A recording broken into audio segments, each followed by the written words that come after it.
Let's talk about longevity and some of the products that are out there. I want to get your thoughts on. More like almost a spiritual awakening of some sort. I was taking a trip overseas, and I had this idea come to me that I'm wasting my time with computer science. I should be doing something bigger. So that kind of led me down the path of learning about functional medicine, holistic medicine, integrated medicine. There wasn't the term for longevity medicine, wasn't a term 20 years ago. One of the biggest challenges we have.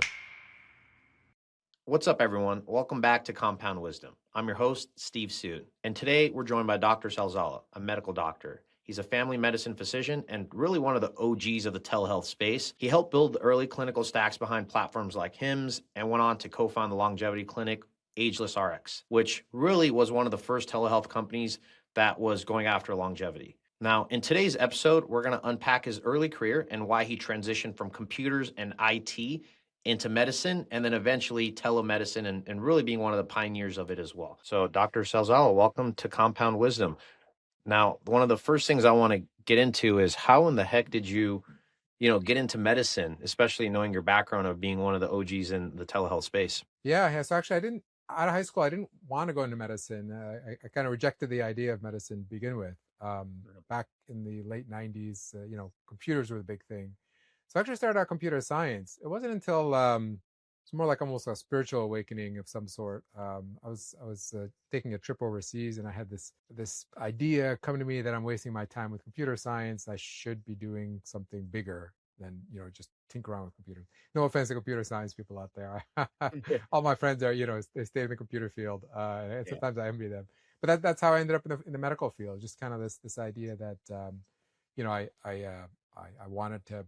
When I was working with computer, I actually gravitated towards like customer support, help desk, tech support. So it was kind of like a natural transition to go into medicine. That's awesome. When you got into medicine, how did that transition from traditional medicine, and how did you get into the telehealth space specifically, and talk about some of the early companies that you worked with as well? Yeah. So really early on in medical school, actually I almost dropped out and went back to computer. Yeah. But for a couple of reasons. First of all, it was a different set of studying skills, and so there was a few classes I didn't do very well on my first year. It took me a while to kind of catch on to how to study for medical school. But the bigger thing was there was a disconnect between learning all this amazing physiology and biology, and then like it just seemed like the treatments that we were learning from the allopathic perspective always seemed to fall short. It always came down to either cutting something out or blocking it with a medication. Yeah. And I really didn't like that because the whole kind of the allopathic conventional medical system is wait until somebody is sick enough, and then they have to meet diagnostic criteria, and then you can intervene with a surgery or drugs or something like that. So I was looking for something more, and I found it in an interview that I heard. The author of a book called Fantastic Voyage, Live Long Enough to Live Forever had been was being interviewed for his new book. Ray Kurzweil was being interviewed. He's a futurist, and he talked in that book about how eventually we're going to be able to upload our brains to the computer, but that's going to be years and years away. So he had to try to figure out how to stay alive long enough for that day, if that day will come. We're not, nobody's quite sure yet. Although anything's possible these days. So that really kind of opened my eyes to the idea that, hey, maybe there's something you can do to keep people healthy and well beyond just the drugs and surgeries that they teach us in medical school. So that kind of led me down the path of learning about functional medicine, holistic medicine, integrated medicine. There wasn't the term for longevity medicine, wasn't a term 20 years ago. And then, I finished my medical school residency training. I worked a little bit as just a, traditional, family doctor. Was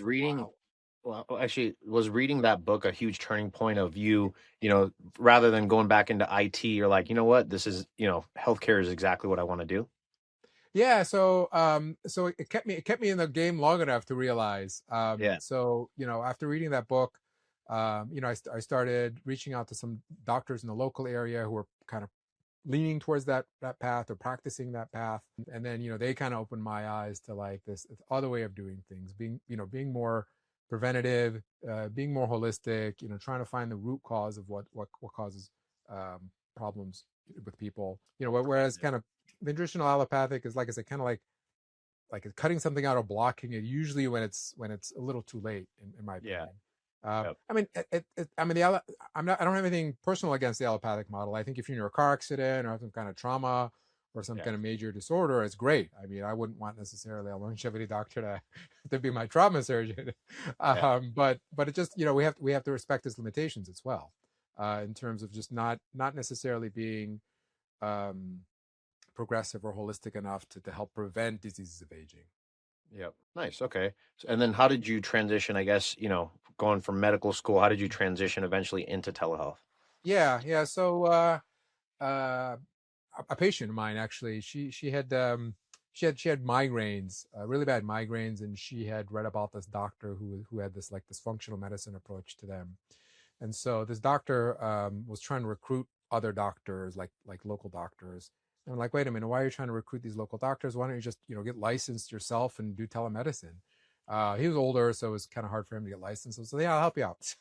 So I really liked his functional medicine approach to migraines, and that was kind of my my it was kind of that light bulb moment. Well, if it could work for migraines, why not everything else? Why not all Yeah. the other things that functional medicine, longevity medicine can be good at? So that's kind of what kind of got me interested in telemedicine, just realizing that there could be something real here in terms of not only a business model but also a model to help out so many people. Because here was this doctor, and he was in Cleveland, and he had this really good program Yeah. for migraines, but he just had a really hard time. He didn't have time recruiting patients, but he couldn't take care of them himself Yeah. because he didn't have the telemedicine infrastructure. So I kind of talked to him and kind of convinced him that telemedicine was a way to really expand. It didn't work out with him, but then I started working with other companies. Um, most notably probably Hims, Hims and Hers. Yeah. Um, I was a really early doctor. There was a time when I was like reaching out to a bunch of startup companies, just so I could learn the space. Yeah. In the Get, telehealth space.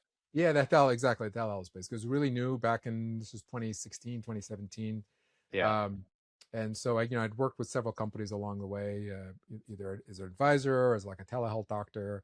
Um, but usually even as a telehealth doctor in the early days, I mean, they were really leaning on the doctors to like help the protocols and and this and documentation and building the EMR systems and things like that. So in the early days, I mean, there was very little infrastructure for telehealth. You had Yeah. Teladoc and you had Amwell, but they had a completely different model. They were established already and they were kind of the big boys, publicly traded, whatnot. But their model was completely different what these other telemedicine companies were trying to do. Yeah, absolutely. Now, you obviously ended up building your own brand at one point. Could you touch on that? Some of, how touch on like how it started, some of the things that helped you progress in it, and what you ended up ultimately doing with it as well. Yeah, yeah. So like I said, my goal of working with these other telehealth companies was like, okay, I want either, I want to find my own way. So I was kind of using them as a stepping stone to learn, learn the space, learn the regulations, learn the technology, kind of biding my time sort of until I had an opportunity. I'd tried a couple small scale projects, like you and I talked about before. It didn't really go anywhere just because I didn't have the right people kind of support me on them, or maybe just the time wasn't right.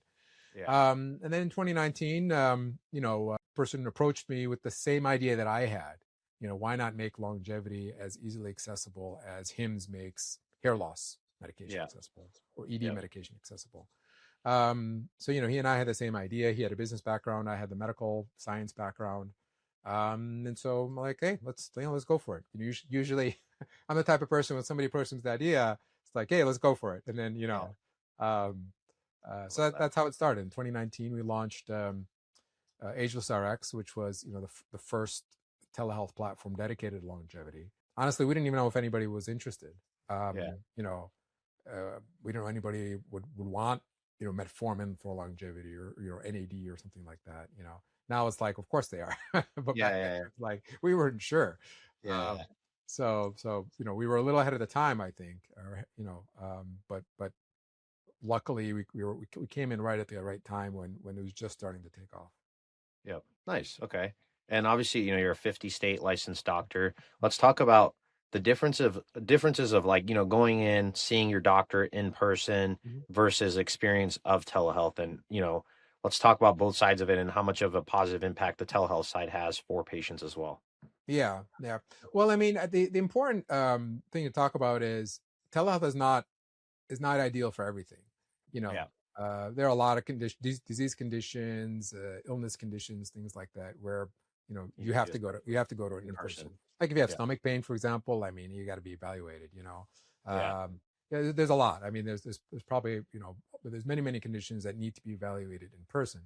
Um, so you have to make sure you kind of like when you're doing telehealth, you always have to keep in the back of your head, is this person even appropriate, or should they be seeing somebody in person who can kind of lay their hands on them?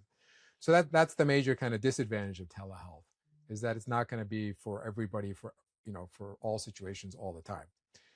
On the other hand, I mean, one of the things that I realized, working with telehealth companies and like I mentioned, go back to that migraine company I was telling you about, is when you go see a regular doctor, like let's say you just see your local doctor, he might know about some therapies related to, I'm going to pick on migraines again. He might know about migraines, for example. He might Yeah. know a little bit about like prevention and things like that, but it's very unlikely that he's going to kind of have like this wide um, breadth and depth Specialization of almost. knowledge Yeah. for in that one field. So I Yeah. think where telemedicine can really be useful or powerful is when you're taking these sorts of Oh, you cut out for a diseases sec. or conditions or I'll have them. problems people have. Yeah, I think it was right when you were talking about the difference of telehealth and, with the migraine specialists. Yeah. So I mean, like I said, you could go to a local doctor. He'll probably, he might know a little bit about migraines, for example, but it's unlikely to like know about the functional medicine aspect of it, the hormone connection, things like that, the underlying causes, just because, a general doctor, has to know a little bit of everything. Whereas if you properly build a telemedicine platform, it can be a very powerful tool to provide really high quality care for specific issues like migraines, like longevity, like erectile dysfunction, even things like weight loss. You can really, you have much more focused patient education, much more focused patient interventions. That's kind of all you do. You almost become like a super specialist without necessarily being a specialist. I mean, you don't necessarily have to be like a neurologist in order to do a functional medicine approach to headaches, for example. Yeah. But I think that's one of the advantages that people overlook, is that it allows you to deliver like much more consistent care across the entire telehealth platform, rather than if you go to clinics, like this doctor may treat you one way and that doctor may treat you another, and this doctor may not know anything about diet or lifestyle. So I think that's one of the major advantages that I saw really early on when it came to providing more consistent, more high quality care across the country. Yeah. Without any geographical limitations. Exactly. Yep. Nice. Now let's talk about longevity and some of the products that are out there. I want to get your thoughts on, peptides, HRT, especially HRT for women, stem cells, and access to all these different cares. Can you give the listeners like a, just a really simplified version of what you think on those products and, people gaining access to them as well? Which one do you want to start with? Let's start with peptides. Peptides, right? That's kind of the darling of the last couple of years. Yeah. Um, yeah, so peptides tend to be misunderstood. I mean, peptides are defined as the amino acid sequences, almost like a protein, but typically smaller than a full protein. I can't remember exactly what the cutoff is, but it's got to be smaller than a certain size in order to be considered a peptide. Yeah. I mean, peptides as a medical therapy has been around for a long time. I mean, insulin is a peptide, and it's probably one of the oldest therapies that we have. Yeah. The GLP-1 medications for weight loss, that's considered to be those are considered to be peptides. Semaglutide, tirzepatide, liraglutide, those Yeah. are peptides. But that's not what people talk about when they talk about peptides these Yeah. days. Not anymore. Yeah, they're talking about another name for them are like bioregulatory peptides. These are peptides like sermorelin, ipamorelin. Uh, GPC, CJC. yeah, exactly. So what these do is, the theory behind them anyway is that they work with the body to upregulate or provide balance to certain parts of the body. So, for example, sermorelin is supposed to be a growth factor releasing hormone.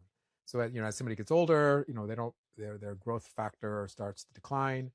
Um, growth hormone starts to decline, and And so you give somebody a little bit of peptide that promotes growth hormone, and all of a sudden that system starts to become a little bit more robust, and you get increased muscle mass and things like that, but without overdoing it. So that's, again, one of the theoretical things about peptides is that there's a kind of almost like built-in guardrails where you can't you typically can't overdo them. I'm not saying there's no side effects, there's no danger to them, Yeah, but they're but safe. it's thought to be safer than, I mean, you can't, there is commercially available human growth hormone, HGH. It's kind of fallen out of favor for a variety of different reasons. Part of it is because you can overdo it. Yeah, If you inject the wrong amount at the wrong timing, things like that, you can overdo it. Whereas the peptides, again, the theory is that it works with the body to restore some of the function that it may be missing. And that there's so many different classes of peptides. There are some peptides that help restore mitochondrial function, some peptides that help kind of rejuvenate or provide support to like the pineal gland and the hypothalamus, for example, that they're in the brain that regulate the other hormones, for example. So there's a wide range.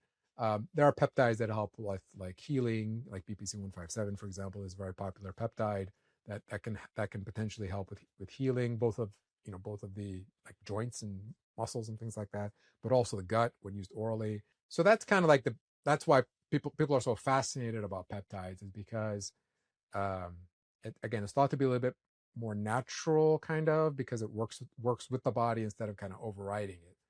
yeah, Which is a good segue maybe to TRT or HRT. yeah, for sure. Yeah. So for women, I mean, I think for years there's been controversy about hormone therapy, especially after menopause. There's Yeah, a really big deal study that came out probably about 20 years ago called the Women's Health Initiative. It scared everybody away from hormones, like, for years. We're just now coming on that. Yeah, figuring out that was a big mistake, to scare all yeah, the women away from hormones. And even if you go back and you talk to some of the authors, I've listened to interviews of some of the authors from the trial, and the news kind of took some of the headlines and ran with it and made like, oh, you take hormones after menopause, you're going to get breast cancer, you're going to get a stroke, but that's not what the data actually shows.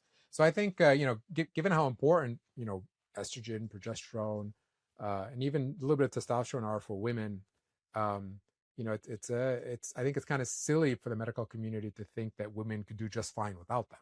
You know, yeah, so I think that definitely we're seeing more and more that there are increasing benefits to adding replacing some hormones that women lose when they enter menopause. I'm not saying we should put all women back on levels of a 30-year-old female. That time yeah, has passed.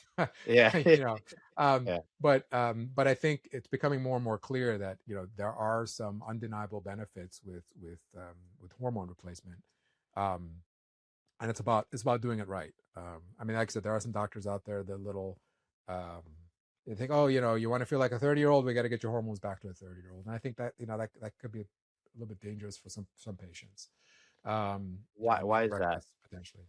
I mean, just because, I mean, women's when like younger women before they hit menopause, I mean, they're cycling, and their Yeah, body's kind of naturally cycling. One month, when one day you have high estrogen, the other day high progesterone, it kind of goes up and down, and it's there, and it's doing that for a very specific reason, support reproduction, yeah, and you don't necessarily want reproduction to occur, um, after a certain age. yeah, So then the question is, what is the proper dose? And it seems to be pointing that you really just need a little bit of estrogen, a little bit of progesterone. You don't need those high levels that you get during cycling or during pregnancy. You just need a small amount just to activate the right receptors and things like that. So there's really no need to expose older women to like really high doses. That there could be some detriments to it. There probably are some detriments to it and things like that. So it needs to be done properly. yeah. Every company I talk to, obviously TRT for men, it's simple compared to HRT for women. But everybody thinks, HRT for women is going to be like the next huge thing that blows up. Obviously, it was, most recently GLPs, and then peptides are starting to blow up now. Would you agree with that statement? And why do you think that is? Is it just because of some of the changes? Yeah, some of the changes in terms of regulation, or Exactly. Yeah. In terms of the regulatory yeah, environment. like I said, I mean, there's more and more evidence that we were wrong about the Women's Health Initiative, or it was Yeah. the understanding is incomplete. I wouldn't say wrong. I mean, Yeah. it's, Especially the black it's box warning. Yeah, even then, I mean, look, FDA removed a black box warning for some female hormones, and I think like it's a matter of time before they do it for they realize that it was kind of Yeah. unwarranted. We're scaring away women. A whole generation of women were scared away from HRT. So I think that's part of it. There's just this realization that you know that the older that generation of doctors that like forced upon us the WHI and the Yeah. findings are now they're retiring and things like that. And the younger doctors like, oh, wait a minute, hold on a second, you know, let me see that science again. Let me look at the data. What do you mean, like a woman shouldn't have any estrogen or progesterone after a certain age? Yeah. So I think that's part of it as well. Is this realization that we were wrong and that that there is a time and place. Especially as we're living longer. I mean, you could argue that in the old days when 100 years ago or more when people just didn't live that long, Yeah. you could Life argue that it expectancy was as well. fine to let hormones just levels Stem drop in cell. women, and then Yeah. because by the time that mattered long term, like bone health and things like that, most of the time, you know um, we weren't living that long, but now we're living a long time. you know uh, if in this country in the US, even though I think the average age of life expectancy is about 77, 78. But if you make it over the age of 60, I think that life expectancy goes up to 80, 85, something like that. So now you're talking about living 30 to 35 years beyond menopause. That's a Yeah. long time to go without stimulating bone growth, without stimulating insulin sensitivity, things like that. So I think we're realizing that more that what you do in your 50s and 60s for women is very important because like Yeah. you're just it's like a third of your life, like half of your adult life almost, and a third Yeah. of your entire life is lived post menopause. So Yep. like so I think we're realizing that it was a mistake to deprive women of those hormones, um, based on science that wasn't all that great. Yeah. I agreed. Let's Yeah. touch on, I guess, before we switch over to stem cells, one thing I want you to say is like, what advice do you have for women looking into HRT or, even guys looking into TRT as well? Yeah, well, guys in TRT, I always struggle with TRT itself. So when you talk about TRT, I mean, there are many different forms, but the most popular form is kind of the testosterone injection. Yeah. Um, that's really exploded, especially during the pandemic. The government relaxed some of its regulations around prescribing controlled substances, so that really opened the door really widely for telemedicine platforms to prescribe TRT. I mean, there's definitely a time and place for TRT. I'm not kind of discounting it like completely, but again, there's a time and place for it. I Yeah. think for postmenopausal women, they have no choice. I mean, they're never going to make. I mean, their ovaries have shut down. They're never going to make estrogen and progesterone. So it's either they live without it or they go out and they seek it, and they get put on it. But for men, it's a lot more complicated because men do have the capacity to produce, testosterone well into their, late adulthood. You Yeah. know, you have men who are 70, 80 having babies, Yeah. Yeah. which means that they have enough testosterone to produce. Um, you know, Now, but what we're seeing now is kind of there's a lot of things in our modern environment that are causing testosterone levels to drop. Sperm counts are also dropping. It's multifactorial. It's not one thing. It's like 1,000 things. The whole, Yeah. death by 1,000 cuts sort of thing. Um, so the simple solution is to put guys on testosterone injection. Unfortunately, once a guy, especially a younger guy, starts down that path, it's really, really hard to get off. I mean, Yeah. you're almost like committing yourself to a lifetime of injections, unless something else comes along. Yeah. So that's why I really hesitate to widely promote testosterone injections. Um, creams are a little bit better, because it doesn't necessarily, depending on the dose, doesn't necessarily suppress, your own production, kind of supplements it. There are other forms, there are other ways to do it. You know, Clomiphene and clomiphene have become very popular because they potentially help. But again, putting on my functional medicine hat, I mean, why are men so testosterone deficient? And I Yeah. think what we really need is somebody to like answer that question why, and then try to figure out help men figure out a solution, rather than just committing them to shots for the Yeah. rest of their life. Yeah. No, I agree with that. One question I have for you, and this is something I've asked a few different people is, what age group do you think for men specifically? Women, obviously, postmenopausal should definitely be looking into HRT. But what age group do you think men should they look into TRT I don't necessarily know if it's age. I mean, or symptom base? it has. I mean, it has to do with levels. I mean, if you see a 30-year-old guy who has low levels, I mean, going back to that whole reason why I didn't like allopathic medicine, it's the allopathic approach is just you know prescribe injections and call it a day. You know, Yeah, so I think it's not necessarily about an age. Well, I mean, with that said, I mean there are some age groups that seem to respond better to kind of like the functional medicine approach of trying to restore testosterone, and some men won't.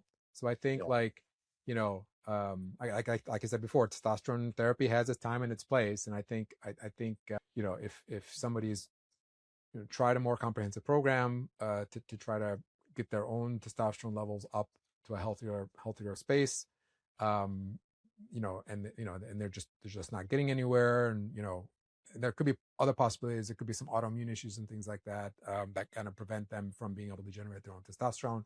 So I think again that's the kind of the time and place. Older men tend to be less robust in terms of their ability. Like once they've lost their ability to make testosterone, it's harder to get that going again. So it's thought that older men might be more appropriate for TRT, testosterone injections, for example. So it's not necessarily an age per se. Like I don't necessarily. Unlike women, I mean, for women, the average age of menopause is 51. So yeah, it's a hard cutoff. I mean, like one yeah, month you have a period, the next month you don't. You go 12 months without having a period. Congratulations, you're postmenopausal. With men, it's not really like that. It's much more gradual decline, and there is unlike women where their ovaries just kind of shut off completely. Um, right now we don't have any way to rejuvenate those ovaries, and maybe we will eventually. But right now it's just it's like an off switch. But men don't have that off switch. It's more like a dimmer. So if you can find some way to brighten up that dimmer switch a little bit, rejuvenate that dimmer switch, it's possible you can get production going again. Um, so I think that's I think what's missing in the TRT space is that discussion about how do you get men getting it going again. yeah, The challenge is that men like TRT. I've yeah, heard so many guys. They start TRT and they feel like Superman, at yeah, least for a while.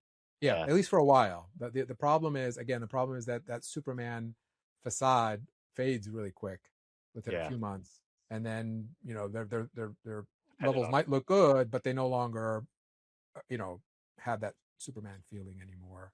But again, now they're kind of stuck on TRT.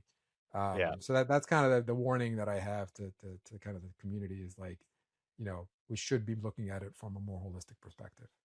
Yeah, yeah. To see, look at ways of how to do it more holistically and more natural routes as well, for sure. Right, right. Let's let's talk about stem cells real quick. What are your thoughts on the stem cells and how big stem cells are starting to get now?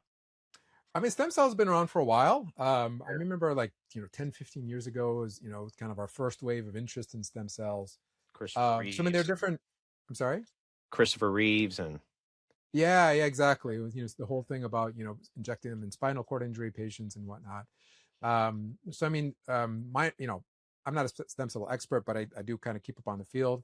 So I mean, there are different types of stem cells. There's one that kind of derived from your own body, and typically they would, you go to people who do these stem cell therapies. They would go to a clinic. They'd get their own stem cells harvested, usually through fat.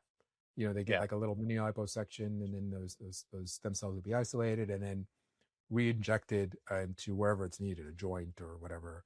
So that's kind of one version of it. And then the other version that like it became popular probably about 10 years ago or so is kind of the umbilical cord derived stem cell. yep, This is the idea that the umbilical cord is rich with stem cells, and you can use those to, as stem cell therapies. I think the main issue is so far the FDA has refused to regulate stem cells one way or the other. So it's kind of this in this Wild gray Wild zone. West. So yeah, Yeah, so I think I personally think there's a lot of promise to it. Um, and I think there are some like preclinical data to suggest that it's useful. But I think the big issue is like the clinics out there who are doing it. When they publish any findings, I worry that they might be cherry picking their best data, and they're not going to get kind of giving us the whole story.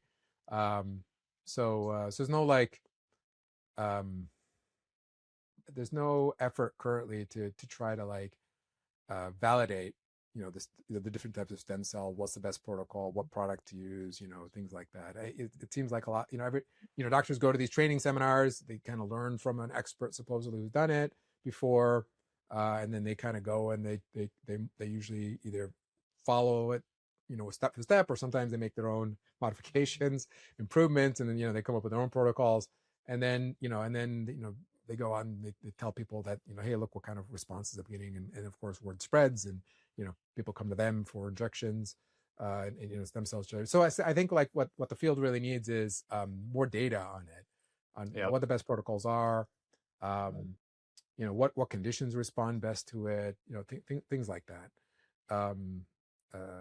Like I said, I think there's a lot of promise in it. It's just it's a bit of a black box right now, I think. Yeah. A lot of, like I said, Wild Wild West, to say the least. Yeah, a little bit. Yeah. Yeah. Awesome. Now, one of the last things I want you to touch on is obviously you're doing a lot of consulting for, a lot of telehealth companies and telehealth in general. But one of the other cool things you're working on is the Optional Aging Academy. Could you touch on that? And then also like the 7 drivers of aging as well? Yeah. So there was a before I talk about the drivers of aging, there was a paper that came out in 2013 by a few some academics in the field of aging. They introduced this idea to the world called the hallmarks of aging. Hallmarks of aging, things like epigenetic dysregulation, mitochondrial dysfunction, senescence, things like that. There was 9 originally. Don't ask me to name them all. And then they added like I think 3 or 4 more in a paper just a few years ago. And it was an attempt to try to help the field understand what goes wrong with the human body as it ages. Like, why do we start breaking down? Why do we start getting diseases? Because it's not obvious. I mean, there are some animals that are almost immortal, like lobsters are almost immortal. Like they don't age. I think some species of shark also, like they, or turtles, they don't, they could reproduce at the age of 100, and usually they die from like natural causes and things like that. But theoretically they could live forever if you put them in the right environment. So the question, why do humans age? Why do animals in general? Why do humans age? Why do we grow gray hair? Why do our joints start falling apart? Why do our blood vessels stop working? Our nerves stop working as well. Our organs start failing. So the hallmarks of aging was an attempt to try to explain that in a kind of an academic, scientific, physiological perspective. So I tried for years trying to ever since I learned about them, like, oh, how do I translate this into something actionable by patients? And I had a really hard time because they're so kind of abstract and academic. So what I came up instead is like, all right, kind of using that same framework in terms of what goes wrong physiologically, what drives the aging process. And so I came up with the 7 drivers of aging. Things like sleep dysregulation, metabolic dysregulation, hormone imbalance, and there's 4 more that I've come up with. And this is supposed to be a comprehensive framework from a more clinical perspective of what are some of the systems that go wrong. Rather than like at the biochemical level, it's more of a kind of a holistic system. Like sleep is a system. I mean, your brain, when you go to sleep, your brain needs to be able to generate all the proper waves and things like that, and in order to to clean house and whatnot. The mitochondria and the energy is a system. Each cell has thousands of mitochondria, and they need to be in good shape in order for them to generate enough energy. And so I kind of came up with these systems and called them the driver of aging. And I started building a course around it. Call it the Optional Aging Academy course. I hope to be able to launch it sometime, maybe middle to end of February. I'm shooting for middle of February. Right now we're in the middle of June. I'm sorry, January. So in about a month, I hope to be able to launch it if I can get all the material completed in time. Yeah. A lot of work to come up with a course, especially a comprehensive course like this. Yeah, especially, and this is going to be for all individuals, right? Not Right. for like medical doctors or anything. No, it's meant for anybody and everybody who's interested in trying to figure out how to slow down the aging and kind of optimize their health.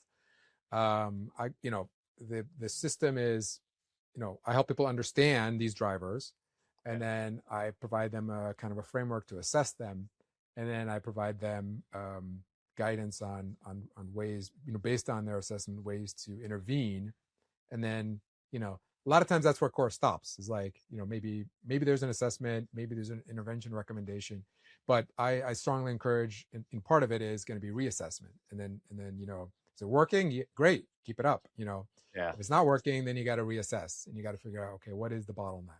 So it's all about kind of finding the different bottlenecks within the system and target those for the correct intervention.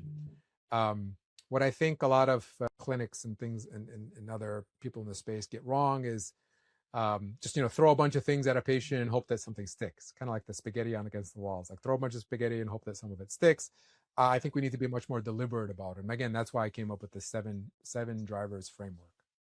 Nice. Can't wait to go through it myself. So it's very exciting. Yeah, well, stay tuned. I a Yeah. lot of work to do between now and then, but Yeah. There always is, man. yeah, Nice. but Now, it's something I've been working on for years. I mean, ever since I probably. yeah, the book Fantastic Voyage, Live Long Enough Forever, in terms of like how to eat well, like what medications you can take to extend your health span and things like that. I've always been thinking about, okay, what can we do to make this actionable for people? Yep. I love it. Now, Dr. Zalzal, how we like to end the podcast is the previous guest actually asked a blind question. So the previous guest is Matt, who owns My Start. Love the guy. He has a question for you, and then you're going to ask a blind question for the next guest as well. So the question he had for you was, if you can make one change to the telehealth industry, what would it be to set it up for the most success over the next 5 years? And by the way, he's very aligned on how you guys think as well. So especially Yeah. around longevity. Oh boy, one Yeah. change, Yeah. huh? um, Could be regulatory, it could be anything. Whatever. yeah. I think it'd be more of like a systems change. I think if we talk to each other more, Yeah. shared notes, shared data. Okay.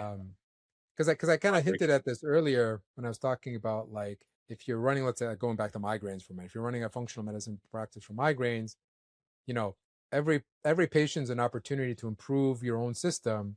But imagine then if you kind of do that across the entire system, across all Yeah. the migraine clinics out there, in this Yeah. case, across all the longevity clinics out there. So I think, like, you know, if we could, if we can come up with some kind of, I don't know, registry or outcomes, or, you know, put our heads together and, and talk about best practices and protocols and things like that, I think that would really help the industry. Um, and of course, the natural evolution of that would be helping patients get better outcomes. Yeah. I think that, yeah, that's exciting to hear. Yeah, for sure. What is your blind question for the next guest? Who's the next guest? I don't know. I can't What's the say. topic? I can't It could say. be anything. Oh It could be boy. life, medical, whatever you want. I can't say. Yeah, Actually, yeah, yeah. Let's see. I don't know. I mean, I'd have to think about that for a minute.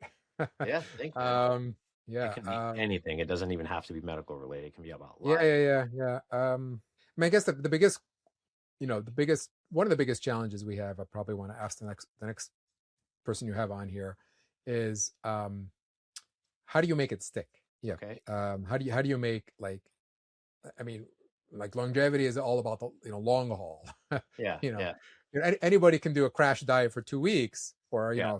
some kind of fad therapy for 2 weeks, but then, you know, how do you get people to make meaningful changes over time? How do you get it How to do you get stick? habits to stick, basically? Yeah, habits, or, reassessing things, staying on track.